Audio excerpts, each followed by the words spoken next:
económica de estos hermanos de Esmirna, porque en aquel tiempo habían gremios de trabajadores, de artesanos, dedicados a algunas cosas en particular, y se agrupaban. Pero cuando se convertían a Jesús, al cristianismo, eran hostigados, eran de pronto separados o de alguna manera limitados para el desarrollo de sus labores artesanales o económicas que hacían. Y entonces perdían sus ingresos, perdían también parte de su sustento, tenían dificultades económicas. Ahora, eso no es tan extraño para muchos creyentes fieles que me han compartido a veces su situación económica en algunos centros laborales, donde el hecho de ser cristianos ya los convierte en un objeto de burla o de hostigamiento en la actualidad. Hace poco me compartía un hermano que trabaja en una institución importante y me decía: desde que se han enterado que soy cristiano y que yo quiero participar de la vida de mi iglesia, de las actividades que tiene la iglesia, pareciera que se han puesto contra mí, porque me acumulan más trabajo, me exigen más tiempo de permanencia y hacen que mi labor allí fuera un poco hostigada, cuestionada en el trabajo. Pero yo me he propuesto, dice, demostrarles que a pesar que me hacen eso, que yo soy un cristiano que va a cumplir con su trabajo, va a cumplir con su labor y va a responder a esas cosas, porque está queriendo dar testimonio del Señor. Entonces estos creyentes sufrieron, tal vez por causa de sus propias convicciones cristianas, el haber sido separados de los gremios y experimentaron pobreza. Pero qué interesante es vernos como Dios nos ve. Repito, qué interesante es vernos como Dios nos ve. Le dice: pero tú eres rico, porque en el Señor, aunque siendo pobres, somos enriquecidos. Amén. El Señor no solo es nuestro proveedor del sustento del pan de cada día, sino también el que enriquece nuestra vida interior. ¿Cuántas veces he escuchado también, hermano, decir: pastor, tal vez por el vicio antes, el vicio que yo tenía antes no alcanzaba para las necesidades de mi familia?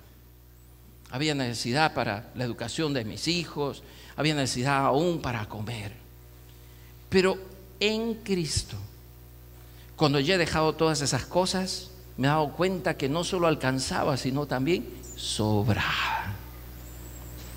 El cambio que se produjo en su vida hizo que él tomara conciencia que no era asunto de más dinero, sino administrar mejor el dinero que tenía y no malgastarlo en sus vicios o amigotes que tenía todos los fines de semana.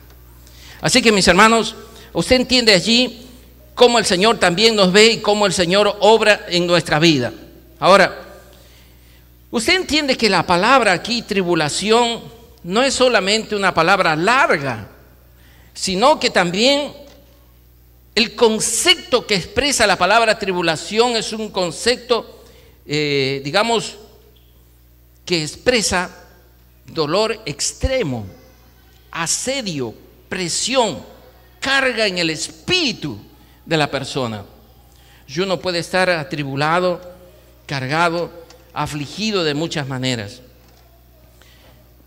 Y el autor, el apóstol Juan, nos hace entender que esta presión venía de dos fuentes.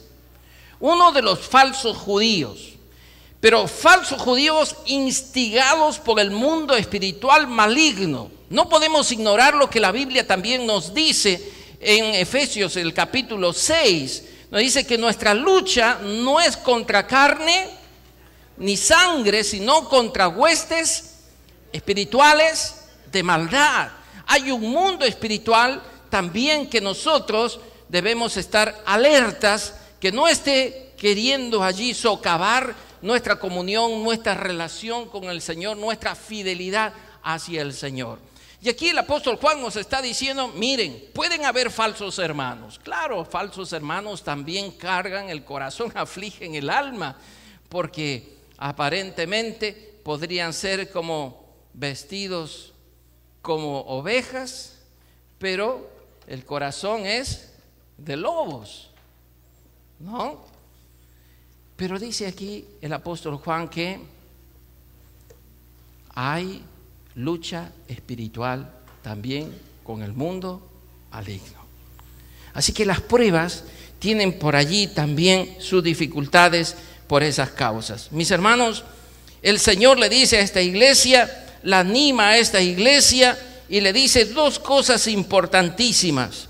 El Señor no quiere que la iglesia se sienta afligido por 10 días terribles o 10 periodos de persecución de los emperadores. No, el Señor quiere que esta iglesia sea vencedora. El Señor anima a esta iglesia a que triunfe obedeciendo y siguiendo al Señor. ¿Cómo? Dice allí en el versículo 10. Versículo 10. Lo primero que le dice es: no temas en nada. No temas en nada de lo que vas a padecer. No podemos negar que algunas situaciones particulares en la vida nos pueden hacer temer. Uno a veces puede estar enfermo y de pronto pensar que esa enfermedad nunca se va a ir de nuestros cuerpos y pensar que esa enfermedad es la causa de nuestra muerte, ¿no? Somos seres humanos y usted puede leer los evangelios y darse cuenta que una frase que el Señor utiliza para aquellas personas que se le acercan pidiendo ayuda es decirle: no temas, tu fe te ha salvado. No temas, tu fe te ha sanado, ¿no? El Señor repite eso porque el ser humano, al experimentar dolor o tribulación o conflicto, también viene a su corazón temores. Y el Señor le dice a esta iglesia: no temas. Ahora, ¿de qué eran acusados estos creyentes? Yo he encontrado unas 3 causas de que eran acusados o perseguidos los cristianos en aquel tiempo. Número 1, eran acusados de ser desleales al emperador. ¿Por qué eran acusados de ser desleales al emperador? Porque adoraban a un rey diferente, adoraban al rey Jesús. Segundo, eran acusados de ser ateos. Y usted dirá: pero ¿cómo que ateos? Si creen en Dios. Bueno, en el contexto de la cultura que ellos estaban, la cultura griega, romana, había muchos dioses a los cuales adorar. Pero como ellos adoraban a un solo Dios, entonces decían: estos son ateos, porque creen en un solo Dios. Fíjese cómo cambian los conceptos en las culturas. Y tercero, eran acusados de ser inmorales. Usted dirá: pero ¿cómo inmorales? Si ellos obedecían los mandamientos de Dios, la palabra de Dios, ¿cómo que eran inmorales? Bueno, los acusaban de ser inmorales porque ellos tenían sus ágapes. Y los ágapes eran reuniones de coinonía, compañerismo cristiano, pero entre los cristianos. ¿Y cómo se agrupaban entre cristianos si no entraban allí los que no eran cristianos o no seguían a Jesús? Entonces son inmorales, tienen ágapes. ¿Qué harán en esas reuniones? Qué interesante, ¿no? ¿Cómo era, cuestionado estos cristianos? Pero el Señor le dice a esta iglesia: no teman. Más bien, el texto original nos diría: dejen de temer. Ya, alto, basta de seguir temiendo, porque yo soy el primero y yo soy el último. No los voy a abandonar, no van a sufrir indefinidamente porque yo estoy con ustedes. Amén. Yo los tengo aquí, yo les voy a dar la victoria. Yo soy el que me muevo, yo soy, qué maravilloso, yo soy el que estoy vivo. No he terminado en la tumba, he resucitado. Estuve muerto y ahora vivo. No teman, dejen de temer. Lo segundo que le dice a esta iglesia es: sé fiel. No sé si se ha dado cuenta y está leyendo usted su Biblia en Apocalipsis, pero esta es una de las iglesias a las cuales el Señor nos le dice: tengo algo contra ti. ¿Qué le dijo a la iglesia de Éfeso? Tengo contra ti que has perdido tu primer amor. Pero a esta iglesia no le dice: tengo contra ti. Pero observa algo en la iglesia, que por causa del sufrimiento, por causa de la tribulación, esta iglesia se está volviendo temerosa, o esta iglesia puede tener la tentación de dejar su fidelidad al Señor. Pero qué interesante. El Señor no le está diciendo, sé fiel porque me está siendo infiel. ¿Sabe cuál es la idea original de ser fiel? Aquí la idea es, continúa siendo fiel. Qué diferente es el concepto. Estás siendo fiel en medio de la dificultad del sufrimiento, pero yo te pido, iglesia de Esmirna, continúa siendo fiel. ¿Qué pasa cuando sufrimos? ¿Qué pasa cuando tenemos dificultades? ¿Cuando tenemos problemas? A veces luchamos con la fidelidad, ¿no es cierto? A veces ya se nos ocurre, cruza por la cabeza, no, ya no voy a continuar, no, ya no voy a seguir al Señor, no, esto es muy difícil, o esto me está haciendo imposible de continuar.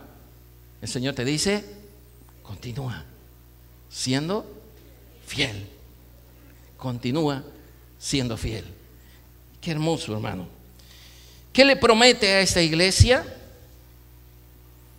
Qué interesante. Este dato me parece espectacular a mí.